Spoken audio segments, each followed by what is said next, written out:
The treatment of COVID-19 must be done carefully.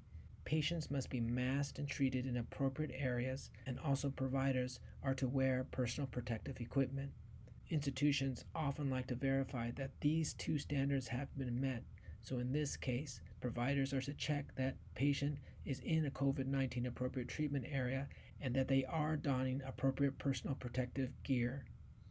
Sometimes there can be confusion about what that gear entails. In this case, the institution can present their standard for PPE. Here we see the CDC preferred standard, but also an acceptable alternative standard.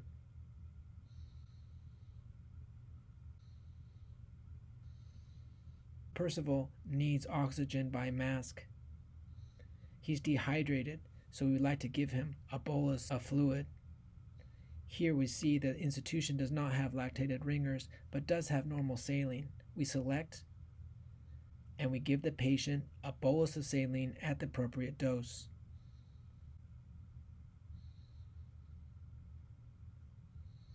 If you recall, Percival also has a fever at 39.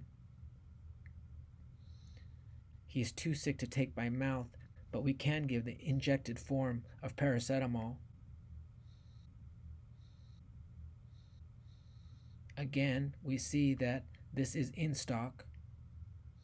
We select. The system automatically calculates the appropriate dose of 15 milligrams per kilogram, and we give a single dose.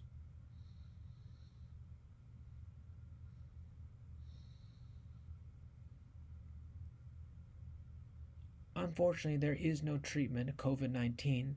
Still, many providers routinely administer antibiotics. In this checklist, the institution has decided that no antimicrobials should be given for the treatment of COVID-19. Providers are to confirm this. The x-ray is back. We see this because a blue result now appears under the chest x-ray study. Clicking this, we see the finding of bilateral patchy infiltrates greater at lung bases, suggesting a viral process. Indeed, this does seem like COVID-19, though we still do not have the COVID-19 PCR results.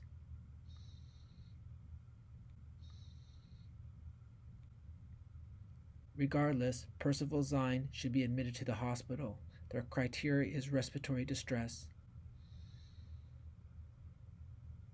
Percival's family is distraught, as is Percival. The provider is reminded to discuss with both the disease and course, to discuss danger signs and what they will be watching out for, and what the family at home should do to protect themselves during this time.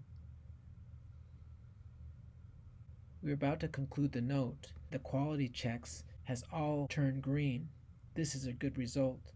Let's click the quality treatment rectangle. Here we see that the institutional standard for proper treatment of COVID-19 depends on all the following factors being met: the patient being treated in the appropriate area, the provider protecting him or herself with standard PPE, a confirmation that no antimicrobials were given, and admission to the hospital with rationale. Let's see what happens if we were to take away one of these items. Let's say that we did not confirm that antimicrobials were given. In fact, we even gave antimicrobials. I won't actually do this.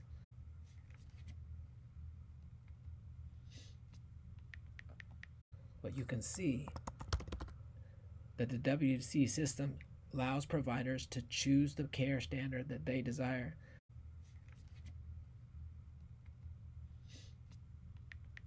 Going back to the treatment quality rectangle, we see that those items that have been documented present as a dotted green line, but items not completed appear as a single gray line. Indeed, we just unchecked this box. Going back, we get back the green triangle, and we see that the totality of system logic has been met by the solid lines, resulting in a smiley face. Let's conclude this case. The status of Percival is guarded. He's sick, but he's still conscious and able to maintain his oxygen with just O2 by mask. We're going to admit Percival for further care. At this point, the provider can complete the visit. They have the option to review the note that has been done.